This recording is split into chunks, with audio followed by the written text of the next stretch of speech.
E querida igreja, desde a semana passada estamos falando nessas duas mensagens de 2 domingos a respeito do tema tempo de renovação. Então vamos para a parte 2, baseado naquele texto que os irmãos amam tanto, de Eclesiastes, capítulo 3, os versículos de 1 até 11. Eclesiastes 3, versículos de 1 a 11, quando Deus nos declara que há tempo para todos os propósitos debaixo dos céus. Lembrando a todos os irmãos queridos e amados, de que temos ensinado esta igreja há anos, a que vocês fechem os ciclos da sua vida. Não podemos viver ano após ano com os nossos ciclos abertos, temos que aprender a fechar o ciclo da nossa vida. Muitas vezes, quando perdemos um trabalho, temos que fechar o ciclo da vida. Às vezes, quando nasce uma criança, a novidade chega e a gente diz: abro um novo ciclo da minha vida, fecho aqueles que ficaram lá para trás. Temos que ser pessoas especialistas em fechar ciclos e diante de Deus dizer: se há um tempo para todos os propósitos debaixo dos céus, eu creio que eu estou fechando um ciclo da minha vida. Ciclos abertos na vida de cristãos é igual a arrastarmos grilhões e correntes através dos nossos pés, através dos anos. Há muitos anos atrás, quando fui assumir uma igreja, eu perguntei então às pessoas que estavam na diretoria, perguntando sobre o futuro da igreja, o que eles sonhavam, não é? Eu falei: essa igreja tem algum problema interno, alguma coisa que eu devo tratar assim que eu chegar? Existe aqui pessoas magoadas e ressentidas? E aí um senhor se levantou e disse: pastor, o senhor não me conhece, mas eu sou uma pessoa muito sincera. Eu quero dizer que eu estou já há pelo menos uns 20 anos nesta igreja, dos quais uns 15 anos eu estou magoado e aborrecido com uma pessoa. Eu fiquei surpreso. Como alguém pode guardar algum ressentimento por 15 anos, estando dentro de uma igreja? Fiquei assustado, fiquei meio quieto, fiquei sem palavras. E aí aquele homem olhou para o lado e disse: irmão vice-presidente, a pessoa com a qual tenho estado magoado é você. O vice-presidente quase caiu da cadeira e disse: meu irmão querido, eu nem consigo me recordar do tempo que eu te magoei, que eu te feri. Você me perdoa? Vamos conversar agora mesmo a respeito disto, não é? E eu vi lágrimas nos olhos daquele homem e dizendo: eu jamais tive a intenção de magoá-lo ou feri-lo. E aí eles foram. Eu pedi para que eles ficassem ali do lado, eram coisas pessoais. Conversem, acerte tudo isso e volte aqui. E naquele dia eu ensinei aquela igreja a fechar ciclos da sua vida. Irmãos, aquela igreja foi transformada. Naqueles 2 primeiros meses de ministério, no final de cada culto, nós tínhamos um momento de fechar o ciclo da nossa vida. Centenas de pessoas vieram à frente, porque havia ciclos abertos de mágoas, ressentimentos, coisas mal resolvidas na vida. Tudo ficou acertado e Deus pôde prosseguir. E como abençoou aquela igreja a partir daquele momento. Sabe, irmãos, temos aprendido todos os anos nesta igreja a fechar os ciclos. Temos aprendido também nesta igreja a que Deus permita que vivamos muitos dias, a tal ponto que conforme os dias vão passando, nós possamos alcançar o alvo de corações sábios. As pessoas mais sábias desta igreja são as pessoas realmente mais idosas, as pessoas mais vividas, as pessoas que já têm cabelos brancos, porque Deus nos diz, naquele salmo escrito por Moisés, que Deus deve nos ensinar a contar os nossos dias para que ao final deles alcancemos um coração sábio. Se há um tempo para todas as coisas, irmãos, é tempo dos adultos desta igreja se tornarem pessoas mais sábias, que busquem a sabedoria. E se alguém aqui tem falta de sabedoria, Tiago nos autoriza a pedirmos sabedoria do alto, e Deus vai dar sabedoria a todos nós. Sabedoria é algo que pedimos ao Pai. Nós não nascemos com sabedoria. É a vida que nos ensina a ser sábios. E mais do que nunca, a intervenção divina sobre a nossa vida. Mas também todo início de ano conclamamos todos vocês a usarem com habilidade o tempo que Deus coloca nas suas mãos. O tempo é cruel, ele não se repete.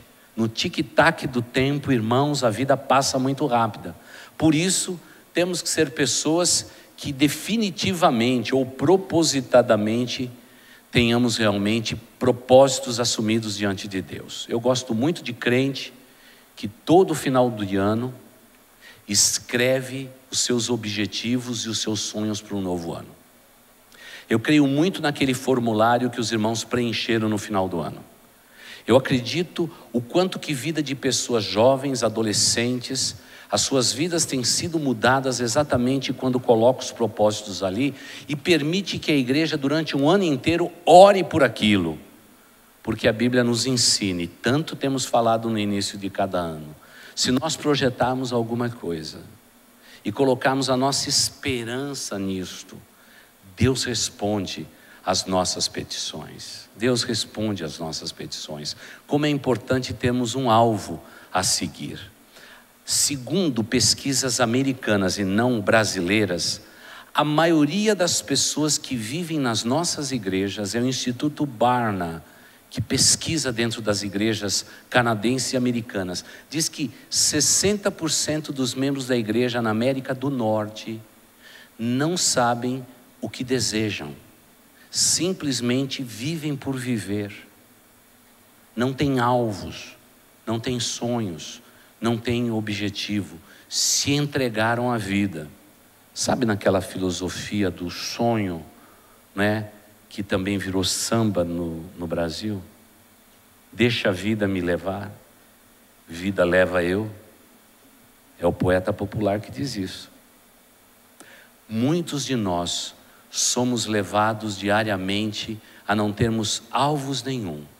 Irmãos, se não temos alvo, para onde estamos indo? Há muitos crentes que me dizem assim: pastor, qual é a vontade de Deus para a minha vida? A maioria deles nunca tem um alvo. A maioria deles nunca tem um sonho. Por isso, lutam em saber qual é a vontade de Deus. Mas lembre-se, Deus nos deu do seu Espírito. Ele habita em nós. É Deus quem retine, ressoa dentro do nosso coração. É Ele que nos leva e nos impulsiona a vivermos sonhos novos.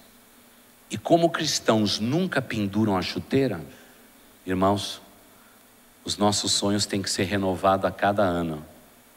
Eu fiquei muito feliz que uma senhora disse: pastor, eu escrevi os meus sonhos, se for alguma loucura o pastor me corrige.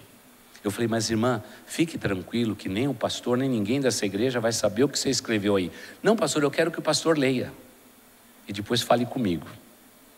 Eu falei: tá bom, olha, eu não estou entregando lá, eu estou entregando para o pastor. Aí eu peguei: mas eu posso ler mesmo algo tão pessoal seu, irmã? Pode, pastor, eu faço questão.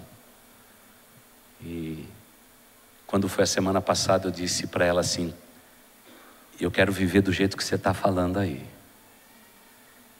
Eu quero ter 68 anos e sonhar como a irmã está sonhando. Normalmente pessoas com 68 anos de idade estão sonhando só com uma coisa: aposentadoria. Aquele dinheirão que o governo vai nos dar. Aquela coisa grande, né? Se eu me aposentar, pastor, e ter uma rede no fundo do quintal, está tudo certo. Mas não é o caso dessa irmã. Ela está sonhando com pessoas salvas. Ela quer saber onde ela pode investir o dinheiro que está sobrando. É inacreditável.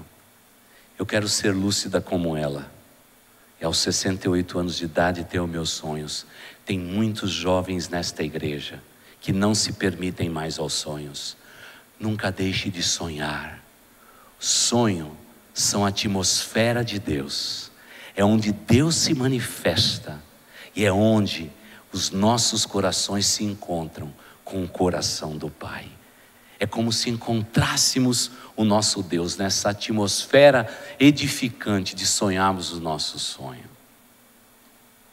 Agora, se há um tempo determinado para todas as coisas, como vamos ler agora, você não pode perder tempo.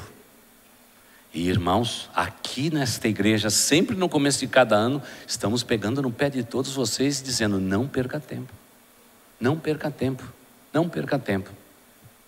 Na semana passada, muitos escreveram para o pastor, eu agradeço, quando o pastor está quase que demonizando os celulares, as redes sociais, dizendo que vocês estão perdendo tempo com coisas que não garantem o futuro de vocês. Eu sei que alguns não gostaram, porque adoram celulares, veneram celulares.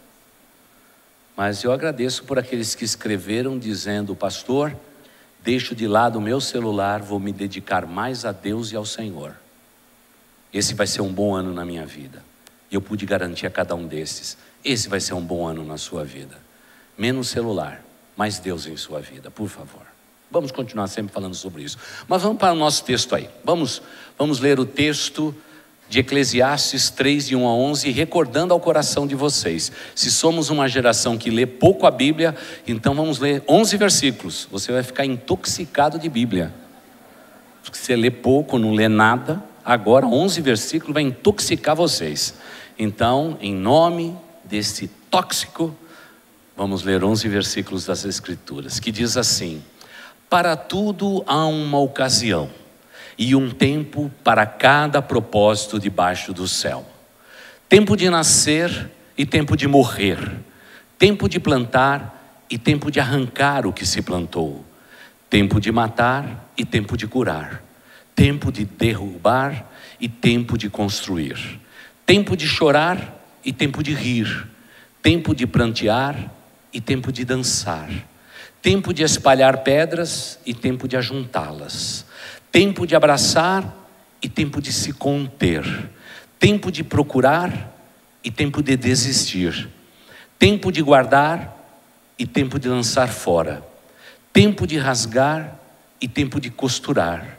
Tempo de calar e tempo de falar. Tempo de amar e tempo de odiar. Tempo de lutar e tempo de viver em paz. O que ganha o trabalhador com todo o seu esforço? Tenho visto o fardo que Deus impôs aos homens. Ele fez tudo apropriado ao seu tempo, e também pôs no coração do homem o anseio pela eternidade. Mesmo assim, este não consegue compreender inteiramente o que Deus fez. Amém. Se começarmos do fim para o começo, irmãos, daria uma bela história. Parece que por mais que nos esforcemos, o ser humano jamais vai compreender o que significa Deus na linha do tempo da nossa existência. Eu vou explicar por quê. Porque a maioria de nós não conseguimos aquilatar, perceber sensivelmente a intervenção de Deus na nossa vida. Porque nossos olhos são humanos. Nós somos o povo que conta o tempo. Enquanto Deus nosso não é preso ao tempo. Enquanto nós estamos no cronos da nossa existência, contando os minutos e os segundos, o Deus eterno está no seu kairos, o tempo que não pode ser contado, onde um dia é como 1000 anos, e 1000 anos como um dia. A realidade do tempo diz respeito a nós, porque o nosso Deus é eterno. Agora, o apelo divino é mais ou menos este: é tempo de renovação, é tempo de renovarmos o nosso propósito. Então façamos o seguinte: se você tivesse que cuidar do seu futuro, você conversaria com um especialista, certo? Se você tem dinheiro para investir, você faria com um especialista. Se você quer emagrecer ou quer engordar, você conversaria com um especialista. Se você gostaria de saber qual casa comprar, que imóvel realizar, você consultaria com certeza um corretor, um amigo ou um conselheiro nessa área. Grandes empresas fazem isso. A consultoria hoje é realmente o grande desafio da humanidade. Agora é interessante que esse texto, de maneira pessimista, diz assim: o especialista em tempo é o Deus eterno. No entanto, os homens não o consultam. É mais ou menos isso. A gente não pergunta para Deus o que significa o tempo e não falamos do futuro com Deus. Porque é complicado falar do futuro. Se eu perguntasse a você agora, meu irmão, qual que é o teu sonho para 2018? O que é que você quer para 2018? E desse um papel para você escrever. Eu diria assim, tem que ser uma folha inteira. A maioria de vocês teriam dificuldades. A maioria diz assim, eu penso em viver, pastor, mais um ano da minha vida. Porque não existe sonhos. Porque a gente tem pouca intimidade com Deus da eternidade. Porque todos os homens que estiveram perto do Deus da eternidade e tiveram comunhão com esse Deus da eternidade, eles mudaram o mundo em que eles viviam. Eu fico imaginando o valoroso Moisés, homem manso. A Bíblia diz que não havia na face da terra um homem mais manso do que Moisés. Interessante. Deus chega para Moisés e diz para Moisés, o que é que você tem em suas mãos? E ele diz, um cajado. E ele diz, é isto que eu vou usar. Deus usa o que nós temos. O que nós temos em nossas mãos. Queridos irmãos, queridos jovens, adolescentes, vocês, adolescentes,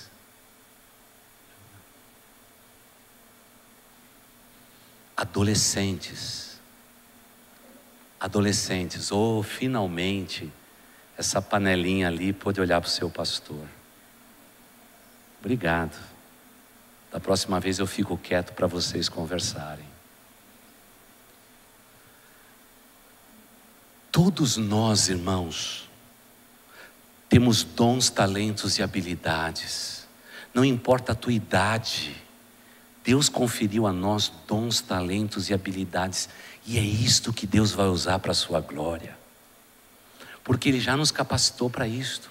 E quantos de nós estamos com todas as coisas escondidas lá dentro, amordaçadas, por causa da vida, por causa dos ciclos fechados, por causa de decepções, infortúnios, acidentes, incidentes, perdas, decepções, sociedades destruídas. Por tudo isso nós guardamos no nosso coração e na nossa alma aquele potencial grande que a gente tem. E o Deus eterno que se relaciona conosco sempre está perguntando, o que é que você tem em suas mãos? Por isso que eu gosto que alguém escreva, este é o meu sonho, este é o meu sonho. É isto que eu quero realizar, pastor. Mas não pode ser coisas puramente humanas, para nós mesmos. Tem que ser sonhos de Deus, com o seu reino, que passe pela sua igreja, que passe pelo povo de Deus. Esses são os sonhos que Deus imediatamente suscita no nosso coração e nos faz olhar pelas janelas coisas grandes e incríveis. Eu me lembro muitos anos atrás, e com isso vou repetir, não é? Vou repetir.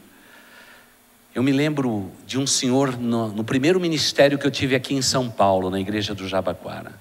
Ele marcou um encontro comigo, para falar comigo, logo depois da minha posse. E eu me lembro que eu estava na semana que já era de preparação para o casamento, porque primeiro eu fui pastor, depois eu me casei.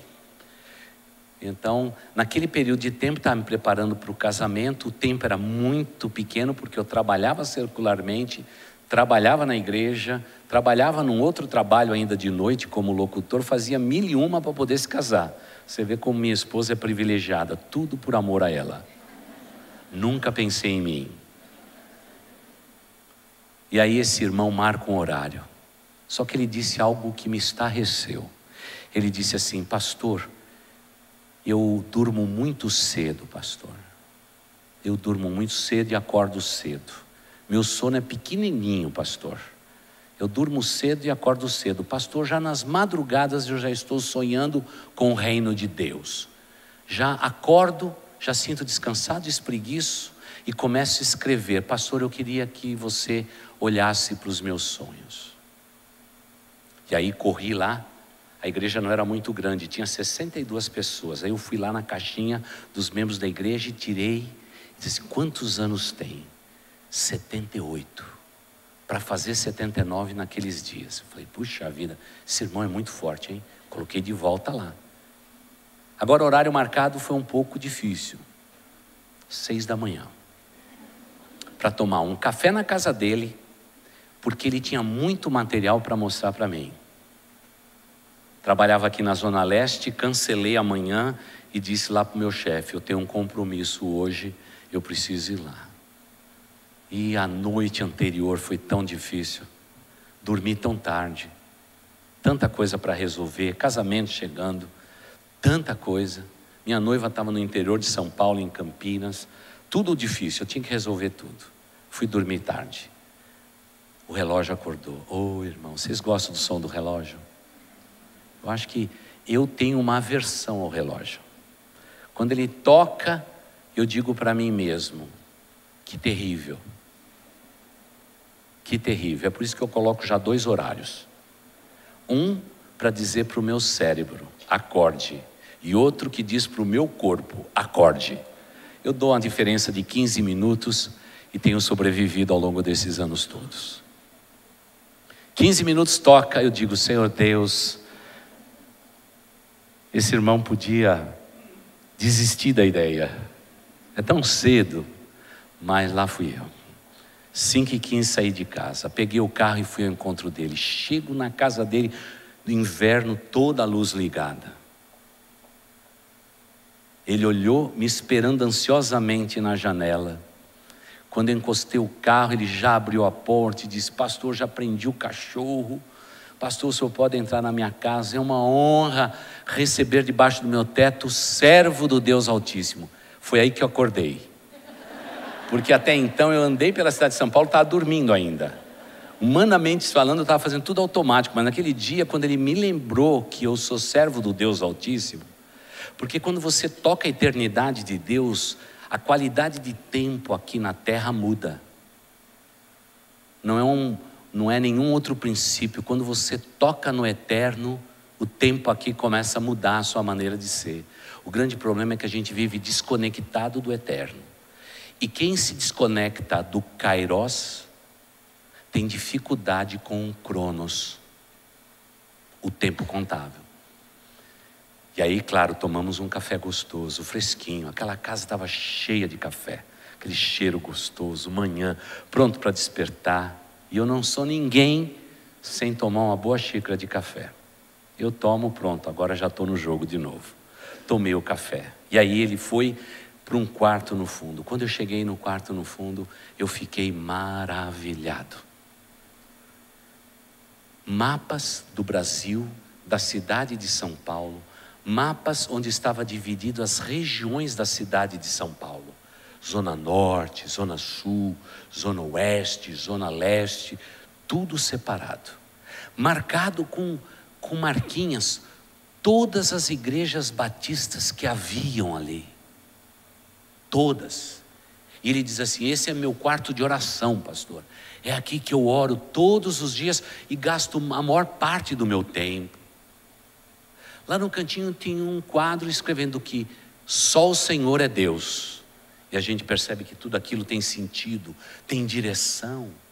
E ele colocou sobre a mesa um plano para que a nossa denominação pudesse nos próximos 20 anos multiplicar a igreja e alcançar a cidade inteira para Cristo Jesus. Este era o sonho dele. Já contei outras vezes, pelo menos 2 outras vezes, pelas minhas anotações, para os irmãos. Naquele dia eu disse para mim mesmo, Senhor, eu quero envelhecer lúcido assim. Não com a lucidez da mente apenas, mas com uma lucidez que vem da alma, uma lucidez espiritual. Um homem aos 78, quase aos 79, dizendo para Deus, eu estou sonhando com essa cidade salva. Eu oro por isto. Ele disse, pastor, vem agora aqui no meu quarto. E eu vou te mostrar o que o pastor me ensinou. Perdão. E quando eu cheguei lá, ele colocou uma pequena lâmpada do lado do seu criado mudo. Porque eu tinha pregado dias antes, de que tem que haver uma lâmpada na nossa casa que nunca se apague. É a lâmpada da oração. A gente sempre tem que ter uma lâmpadazinha que nos lembre a orar dia e noite. Aquela lâmpada não pode se apagar, como numa figura do Antigo Testamento, havia levitas que eram respaldados pela palavra de Deus para nunca deixar que a lâmpada do Senhor se apagasse no santo lugar. Mais do que uma pira olímpica, era uma lembrança das nossas orações diante de Deus. E ele diz: pastor, quanto mais eu olho para essa lâmpada, quanto mais eu oro a Deus, mais Deus me leva para aquele quartinho, para que a gente possa orar. Eu disse para ele: fique tranquilo, eu vou trazer aqui alguém da nossa denominação que vai sentar com o senhor, vai tomar o café com o Senhor às 6 da manhã e vai trocar ideia por isto. Irmãos, quantos projetos a nossa denominação não fez baseado naquele quarto de oração daquele homem? O que eu aprendi ali é que não tem tempo para se sonhar, mas eu tenho que levantar do meu sono para sonhar. E há muitos de nós, como diz o apóstolo Paulo, que estamos dormindo. Estamos enfermos, doentes, dormindo dentro da igreja. Nós precisamos nos despertar para sonhar. Mas pastor, isso é ridículo, a gente sonha enquanto a gente dorme. E Deus cuida daqueles que são seus enquanto eles dormem. É o que o pastor tem ensinado, é verdade. Mas o apelo hoje aqui é diferente. Eu quero que você se desperte do seu sonho. Eu quero que você se desperte da sua zona de conforto. E se desperte para sonhar os sonhos de Deus. E eu preciso disso na minha vida. Eu agradeço a Deus porque em dezembro de 1994, eu entreguei nas mãos desta querida igreja Boas Novas 77 sonhos. Dos quais 7 deles poderia ser discutido pela igreja e 70 deles nós não poderíamos discutir. E se eu seria pastor desta igreja, nós iríamos ler todos juntos, iríamos concordar com aquilo naquele 31 de dezembro e nós seguiríamos em frente. Preferi deixar aqueles 7 sonhos outros de lado e oramos pelos 70 em uníssono. Todos receberam aquela folha. Nós estávamos naquele dia, no dia 31 de dezembro de 94, em 112 pessoas. Lemos aquilo. E quando eu perguntei: vocês creem que isto é possível? A maioria dos irmãos disseram: sim, pastor, sim. Só houve uma pessoa preocupada se a gente teria que fazer os 70 itens em um ano. Só. Esse era o mais otimista de todos. E logo todo mundo que estava no auditório disse assim: esse é o pessimista. Não, ele era otimista, porque ele mas nós vamos fazer isso de 94 a 95, pastor? Eu falei: não. É um projeto. Nós vamos fazer isso até 2015. Eu sei da força desta igreja, mas sei também do potencial da região onde nós estamos. Foi muito legal aquilo. Dissemos sim para Deus. Nos despertamos do pessimismo de anos desta igreja e acordamos para sonhar os sonhos de Deus. Tudo naqueles 70 itens dizia respeito à nossa cidade, ao nosso bairro, não dizia respeito a nós. E todos concordaram. Eu sei que os anos se passaram, você está hoje aqui, talvez você não conheça nem 1% de tudo que Deus fez nessa igreja. Mas eu posso te garantir uma coisa. Tudo Deus fez porque havia alvos e objetivos a serem perseguidos. Caso contrário, irmãos, nós viveríamos da realidade da igreja, que é a realidade da vida de muitos de vocês. Quando eu perguntei para esta igreja naquela época qual era o sonho dela, o vice-presidente disse para mim: sonho nosso, pastor, é o que nós vamos fazer com domingo que vem no culto. A maioria das igrejas hoje sonha com o próximo domingo. Oh, amados irmãos, que Deus nos ensina a alargar a nossa visão, a estender as nossas tendas, a ampliar a visão daquilo que Deus tem colocado nas minhas mãos. Se Deus tem colocado dons, talento, habilidade, negócio, condição, amplie tudo isto. Não tenha medo de correr os riscos. Amplie sua visão. Porque ampliar a visão é o que nós mais precisamos fazer, enlargecer realmente o nome de Cristo sobre a face da terra, a nossa maneira, é isso que nós mais precisamos hoje. Quantas pessoas que estão pensando pequenos demais, aí não dá certo, não funciona, porque estão com medo de tudo que está pela frente. Irmãos, esse é o livro que fala que não devemos ter medo. Ele diz, na contingência da vida haverá tempo para todos os propósitos debaixo dos céus. Nós enfrentaremos altos e baixos, teremos tempos de toda espécie. Tempo de amar, tempo de odiar, tempo de abraçar, tempo de se conter, tempo de costurar, tempo de rasgar, tempo de tudo sobre a face da terra. Isso tudo nós enfrentamos.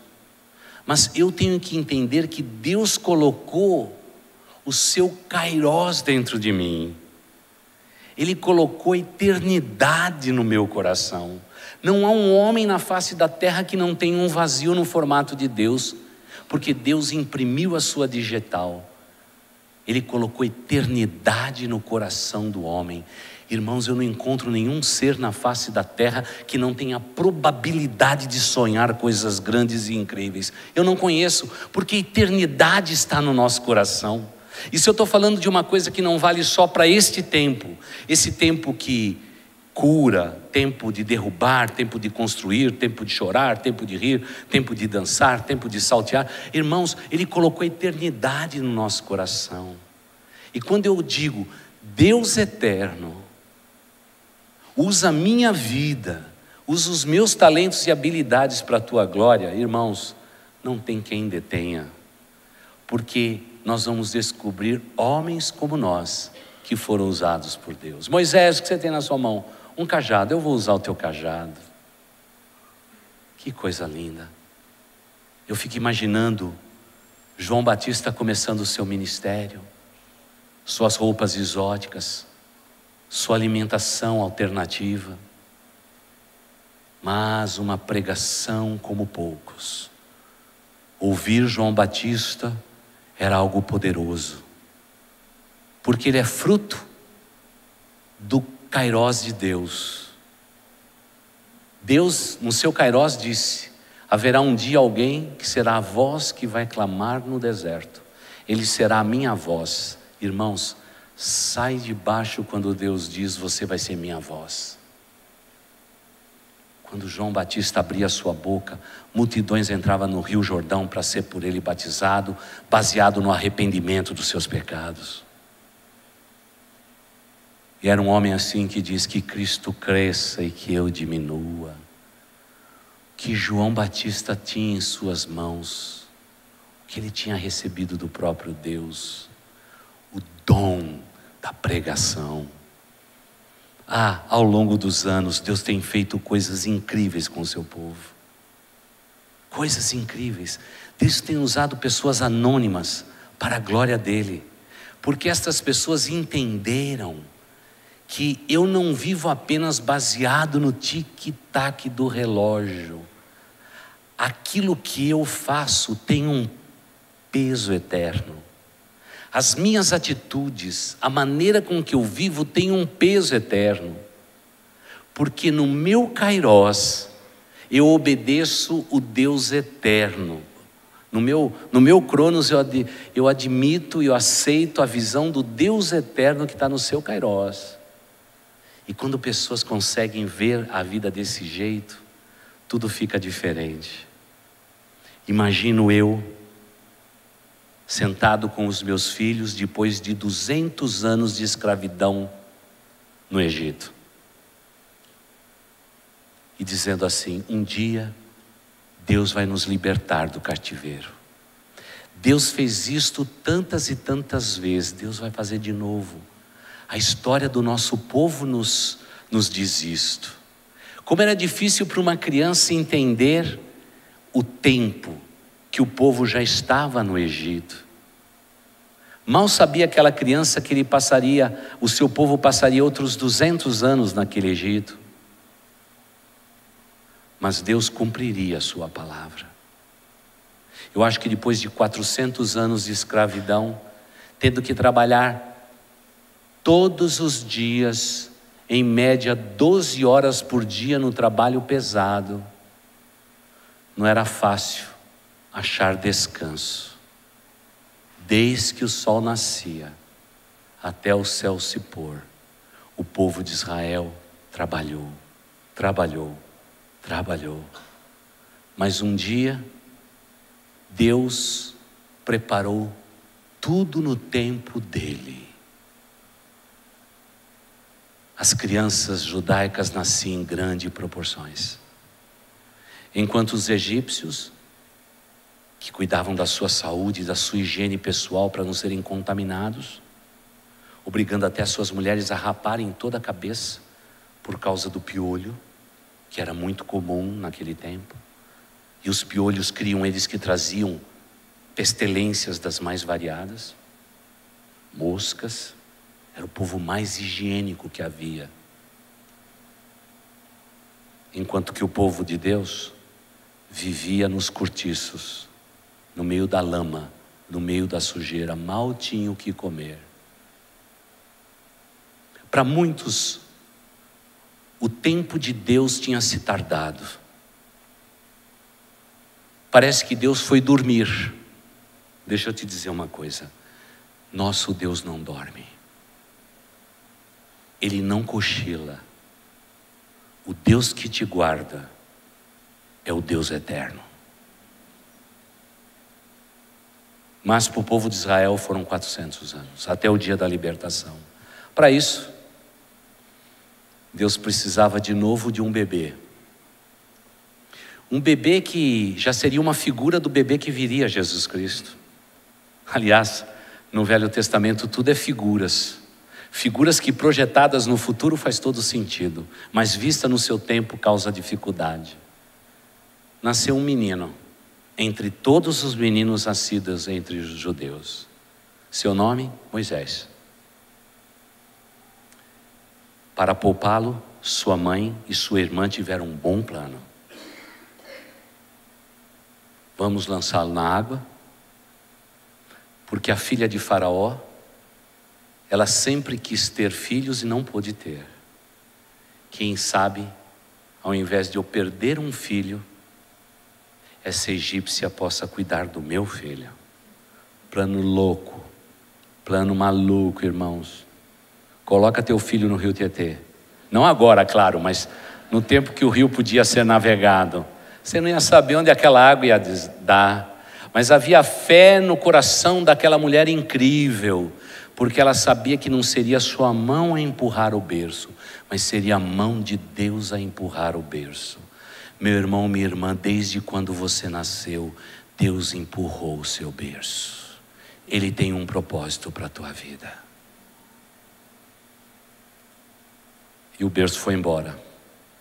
Aquele berçozinho de junco foi embora. De repente, as concubinas dela olham e dizem assim: olha, tem algo boiando sobre a água.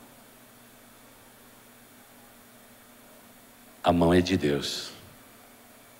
A mão é do Altíssimo. A mão é do Eterno. Mandou buscar, olhou, e o bebê era manso e lindo. Sabe um bebê capa de revista? Era Moisés. O cara é bonitão. Minha irmã, você precisava ter conhecido muito. Não, é melhor não conhecer. Bonitão, cara. Porque Deus precisava que o povo mais excelente sobre a face da terra cuidasse de Moisés por um tempo, até que de novo a mão do Altíssimo fizesse o próximo movimento. Deus pega Moisés, faz com que ele seja criado como filho da filha de Faraó, e um dia traz Moisés para dizer: Moisés, você é resposta no meu tempo para a libertação do meu povo. E Moisés foi o libertador, vocês conhecem tão bem a história. Ele foi o libertador. O que ele tinha na mão? Naturalmente mais do que um cajado. Ele foi educado nos palácios, recebeu a melhor cultura que eles podiam ter. Por isso todos nós crentes sempre esforçamos os nossos filhos a terem a melhor cultura que eles possam ter no seu tempo e na sua vida. Fazemos bem. Mas o que nós queremos em troca não são os melhores juízes, deputados, presidentes, mulheres doutoras, advogadas, mulheres extraordinárias. O que nós estamos pedindo a Deus, que nós tenhamos debaixo da nossa coxa e da nossa perna homens de Deus e mulheres de Deus sobre a face da terra. Porque esta é a manifestação mais linda que Deus tem a respeito da sua eternidade. É quando um homem como eu e você, como uma mulher como cada uma de vocês meninas, se encaixa no plano eterno do nosso Deus. Tudo se encaixa perfeitamente. As lutas virão, mas o encaixe é verdadeiro. Eu me lembro um dia em que Deus mudou a direção de novo. Eu já estou terminando, é meio-dia, irmãos. Deus mudou a direção de novo da nossa vida. Tudo ia bem no nosso ministério. Deus diz assim: eu vou mudar a direção.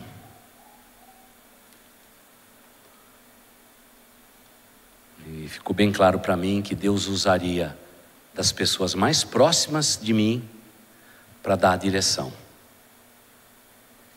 E aí não aconteceu outra coisa. As pessoas mais próximas de mim estavam dando a dica que meu ministério naquela igreja havia terminado. Segui por 6 meses dizendo: será que é isso mesmo, Deus? E parece que a cada mês a coisa ia ficando pior e Deus ia fechando todas as portas e dizendo assim: cai fora, eu tenho outro plano para você. E qual que era o meu maior desafio? Não era a igreja e dizer para a igreja que Deus estava mudando de direção. Era dizer para a minha família que Deus estava mudando direção. Eu fiquei ensaiando umas semanas para falar com a minha esposa. Fiquei ensaiando.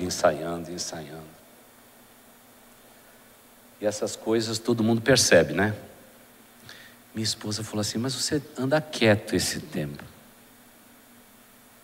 Nessa relação você é o falador, o italiano da história. Por que você está quieto?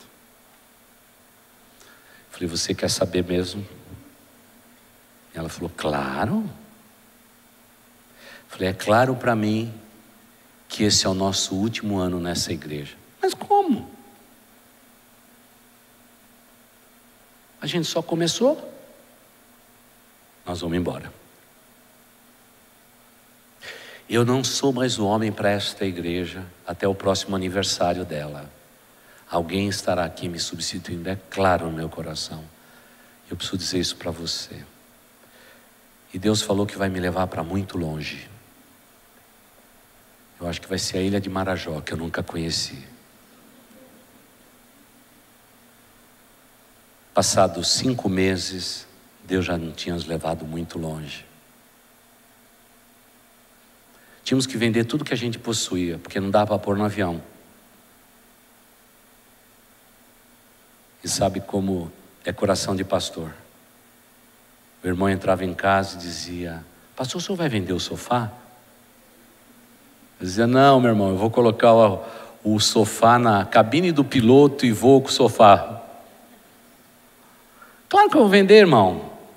Puxa, pastor, é que eu não tenho dinheiro aqui, mas senão eu compraria esse sofá. Eu dizia assim: irmão, eu levo na tua casa, o sofá é seu. Ao invés de vender, nós demos tudo que a gente tinha.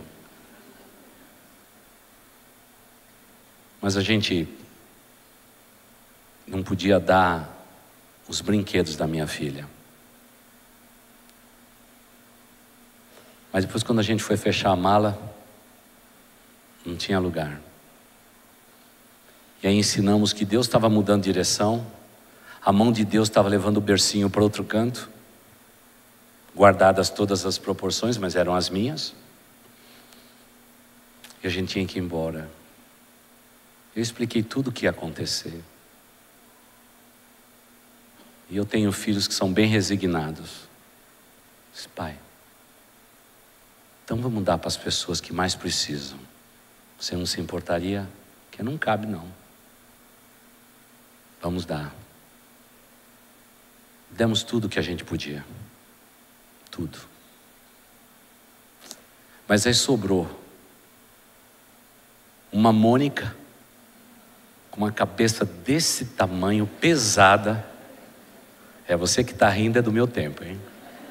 Já estou descobrindo tua idade, viu? Você já passou dos 40, viu? E uma pelúcia que parentes nossos tinham trazido dos Estados Unidos, que naquele tempo só estava começando a trajetória. Ursinho carinhoso. Mas eu nunca me esqueço que ela decidiu dar para a menina que morava em frente de casa o ursinho carinhoso. Ela só foi sábia em perguntar: pai, vai ter ursinho carinhoso onde a gente vai viver? Era segurança, né? Eu disse: vai sim, lá é a terra do ursinho carinhoso. Ela falou: então eu vou só com a Mônica. Tem Mônica lá? Eu falei: não, não tem Mônica. E levamos aquela Mônica, cabeça pesada, levando debaixo do braço. Fomos embora. Quando chegamos nos Estados Unidos, recebemos uma feijoada, brasileiros todos para nos receber. Me deram um terno bonito, americano, como quem diz: começa teu ministério. Para minha esposa, um vestido bem bonito e um presente para minha filha. Quando ela abriu o pacote, ela disse: pai, trouxeram um ursinho carinhoso do Brasil de novo. Era idêntico, rosa, naquela série de 7 bonecos que naquele tempo tinha de pelúcia, nas lojas que viviam cheias de todo ursinho carinhoso, de tudo quanto era tipo. A irmã tesoureira da igreja escolheu exatamente aquele que ela atravessou a rua, temerosa no coração, para dizer: eu vou dar para essa minha amiguinha. E ela entregou. São nesses momentos em que a gente descobre na vida que o eterno toca o humano e que o humano toca o eterno, de uma maneira que a gente não sabe explicar. Os desafios lá foram enormes.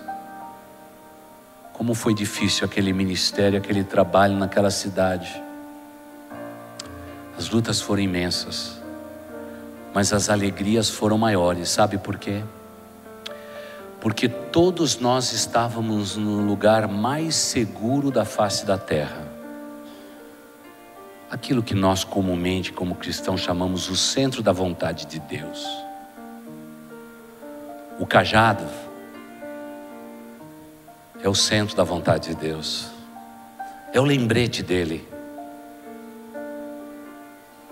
Clamar no deserto e com intrepidez dizer a um povo: se arrependam.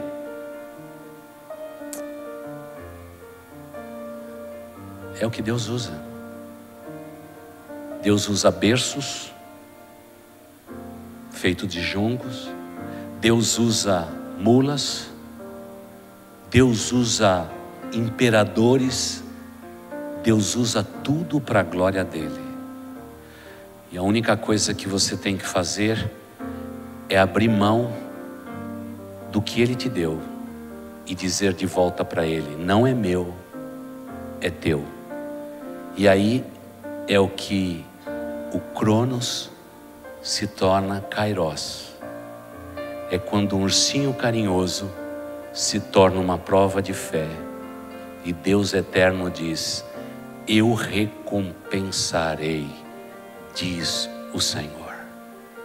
No tic-tac do tempo, não se esqueça, quem está do seu lado não é o relógio, não é o celular, é o Deus eterno. A Ele todo louvor, toda honra e toda glória, porque se existe alguém que sabe de tempo, é Ele. E o teu tempo é agora, meu irmão. Resoluções: acorde cedo, durma tarde. Cama chama cama, se liberte dela em nome de Jesus. Vamos à luta, ao trabalho. Deus honra quem tem braço comprido, braço curto Deus nos abençoe. Vamos trabalhar, vamos fazer a obra de Deus, porque o tempo é esse, porque o tic-tac do relógio não perdoa, ele não volta atrás. Que Deus nos ensine a contar os nossos dias de tal maneira que ao final deles possamos ser sábios. Vamos orar. Deus eterno, abençoe este povo que se chama pelo teu nome. Pai de amor, somos igreja tua, estabelecida nesse lugar, nesse CEP, para a tua honra e para a tua glória. Pai de amor, as nossas ligações contigo são importantes. O sentimento de que tu és eterno, soberano, faz com que os nossos relógios se tornem menores ainda, e só tenhamos uma certeza: que um dia fomos gerados em amor, no ventre de nossas mães, para a tua glória, somente para a tua glória. Pai de amor, eu te peço que 2018 seja um ano do encaixe, o ano do acerto, o ano da renovação dos propósitos, porque hoje é tempo de renovação, de sonhos, de objetivos, de foco da nossa vida, ó Deus. Eu te peço em nome de Jesus que não haja nenhum jovem nesta igreja, nenhum adulto nesta igreja que olhe, ó Deus, para o tic-tac do relógio no dia de amanhã e que não acorde cedo e corra atrás dos seus sonhos, usando dons, talentos e habilidades que o Senhor colocou em nossas mãos. Que sejamos fortes, incansáveis, e quando cansarmos, que o Senhor renove as nossas forças. Quando nos sentirmos fracos, que o Senhor nos dê coragem. Quando a coragem esvair diante das realidades do desafio do tempo, que o Senhor toque na nossa vida. Quando esse mundo nos angustiar, que o Senhor seja a nossa alegria. Quando esse mundo tentar nos deprimir, tu és o bálsamo que há de nos tirar de todo o pessimismo, ó Deus, da depressão, e nos levar a viver em lugares altos. Pai de amor, 2018 está nas tuas mãos, mas esse ano de 2018 é ano abençoado para o seu povo. Tira, ó Deus, todo o pessimismo do coração e da alma do teu povo, todo o pesar que está rodeando, ó Deus, os nossos corações em uma nação, ó Deus, desacreditada, de políticos desacreditados, sem moral, sem força, mesmo vivendo em um ano de eleições. Pai, a nossa esperança não está em Brasília, a nossa esperança está no Deus eterno. Nós confiamos não no tempo, mas na soberania do Senhor. Pai de amor, as nossas vidas estão escondidas em Cristo, em Deus, nas regiões celestes. E Pai de amor, eu te peço que o Senhor renove as nossas forças, tire todo o pessimismo, apesar de toda a dor e toda a luta que quem sabe alguns de nós tenhamos enfrentados por anos a fios. Esse é o ano da retomada dos nossos sonhos. Este é o ano da renovação dos nossos sonhos. Pai de amor, queremos tirar do guarda-roupa das nossas memórias tudo aquilo que está enlatado, tudo aquilo que está enclausurado, tudo aquilo que está, ó Deus, amordaçado, e queremos pedir a libertação dos nossos sonhos pelo nome precioso de Jesus Cristo. que os jovens sonhem, que os adultos desta igreja sonhem, e que os velhos desta igreja tenham visões espirituais, e que possamos ansiosamente apressar a volta do Senhor Jesus Cristo, porque breve Jesus vem nos buscar, e no pouco tempo que temos sobre a face da terra, que o teu Kairos se misture com o nosso Cronos, e que possamos erguer os nossos olhos além das circunstâncias e contemplarmos a tua face de amor. E te pedimos mais uma vez, com a tua mão, ó Deus eterno, movimenta o berço da nossa circunstância e nos leve a viver nos lugares altos. Esta é a nossa oração e nós a fazemos em nome do Senhor Jesus. Amém e amém. Deus abençoe, irmãos. Obrigado por ficarem até esse tempo com o pastor. Eu precisava compartilhar isso com vocês. Vão em paz. Que Deus os abençoe. E nunca se esqueçam que em boas novas a gente sempre se encontra.